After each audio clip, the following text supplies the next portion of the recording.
Before the 1972 founding of the Coalition of Black Trade Unionists, William Bill Lucy of the American Federation of State, County, and Municipal Employees Union found himself back in his hometown of Memphis, Tennessee. The city's sanitation worker strike not only led to the assassination of Martin Luther King, but reaffirmed Lucy's belief that black workers needed a union they controlled. And the strike in Memphis, and Dr. King understood it very clearly, and he spoke to it, was never about a nickel more an hour. It was really about the ability of men who worked every day to have at least a voice, not just in the 9-to-5 issues of their workday, but a voice that empowered them to speak to their well-being and needs throughout the community. Our union was brought into this situation by the strikers themselves. I mean, they simply had enough of the sort of Southern style of treatment of workers, and they wanted a union that would be able to speak for them and negotiate for them, but at least give them access to respect and dignity. And so for me, it said that the strike in Memphis, Tennessee, just reinforced our understanding of the need for workers to have access to building their own trade unions. The 1972 presidential election that pitted Richard Nixon, a candidate deemed unacceptable to black voters, against a more acceptable George McGovern, became the turning point for blacks not having a voice in labor union decisions. AFL-CIO President George Meany ignored the voice of black trade unionists and declared the union's neutrality toward the candidates. In September of that year, more than 1,200 black unionists representing 37 national unions held a two-day conference in Chicago and organized the Coalition of Black Trade Unionists. We decided that we had to organize something that would give us the ability to be heard. In the halls of labor at that time, Mr. Randolph, C.L. Dellums were part of the AFL-CIO Executive Council, but didn't apparently have enough power to make our concerns both heard and understood.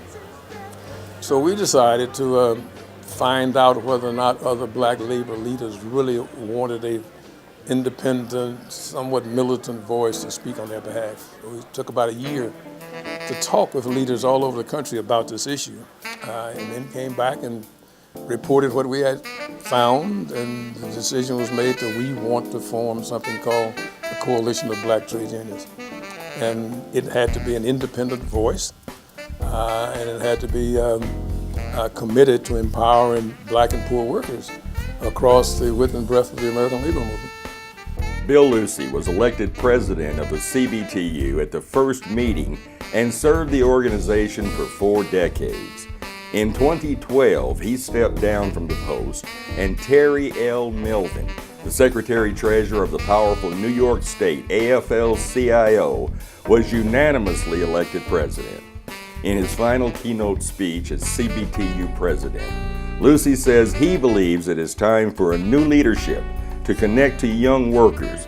Melvin is also an ordained Baptist minister. But when I went to my first CBTU convention, it was such an eye-opening experience, because what I saw there was something that I hadn't seen anywhere before, which is 1,500 to 1,800 black people, intelligent black people, talking about issues of our day, talking about issues in our community, talking about issues in our movement that affected not just the movement as a whole, but black people in particular.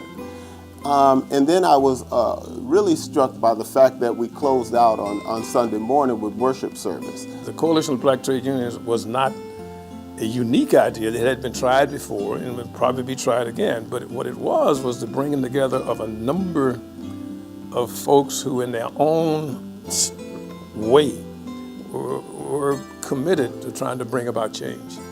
And if there's anything we've done, I think we've brought about some change. I don't want CBTU to be like after the election of Barack Obama in 2008, when he was elected and we all went home and put our feet up and thought that he could do this all by himself. He as one person could change this whole country. I don't want anybody to think that.